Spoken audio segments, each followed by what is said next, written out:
راستے میں ایک یہودی سے ملاقات ہوئی جو پانی کی مٹ اپنے کاندھے پہ لیے ہوئے پسینے میں شرابور راستہ طے کرا. اس نے امام علی مقام پر بنا اور کیونکہ اس قوم کی فطرت اور گرشت میں شرارت واقع ہے کیونکہ یہ قابل انبیاء ہے تو اس کو یہ خیال آیا کہ اس قدر آرام سے اور بہترین لباس کیے ہوئے یہ جا رہے ہیں اور میں اتنی آزمائش اور ساتھ میں مبتلا ہوں دھوپ میں بھاری مچھلی راستہ طے کر رہا ہوں اور تصویریں میں ڈوبا ہوا اور یہ اتنی آسائش سے راستہ طے کر رہے ہیں. تو اس نے سوال کیا کہ فرزند رسول کیا آپ کو اپنے نانا کی حدیث معلوم ہے؟ اس نے اسی حدیث کا حوالہ دیا کہ دنیا جو ہے مومن کے لیے بیٹھ کھانا ہے اور دنیا سے جلدی مومن کو جنت کافی ہے. تو آپ اس قدر آسائش سے اور بہترین لباس جو بیٹھن کیے ہوئے نعرے سلوا کریں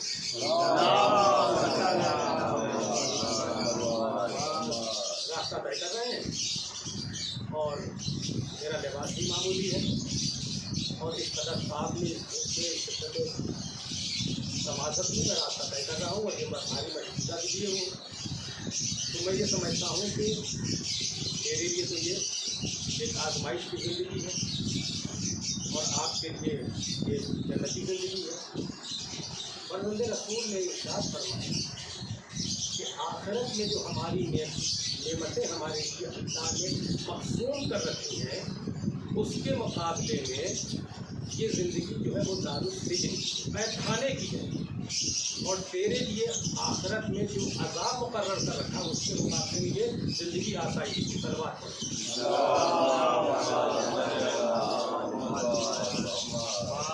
بلاغت قرآنی کا ایک امتیاز یہ بھی ہے کہ جب اہل ایمان سے گفتگو کا آغاز ہوتا ہے کسی آیت میں تو یا ایھا الذین آمنوا براہ راست کلام ہوتا ہے.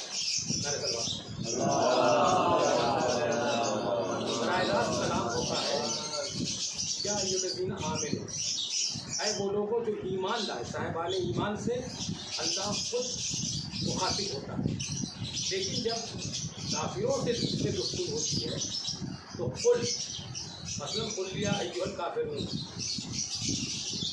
آپ کہہ دیجیے ان کافروں سے یعنی براہ راست یہ قابل نہیں ہے کہ ان سے گفتگو کی جائے اور صاحبان ایمان کا امتیاز ہوا کرتا ہے کہ اللہ انہیں براہ راست مخاطب کرتا. نعرے سلوات. محترم صبر ان اللہ مع الصابرین استعینوا بالصبر والصلاۃ. صبر کی تعریف علماء کرام یہ بیان کرتے ہیں کہ صبر کی دو قسمیں ہیں.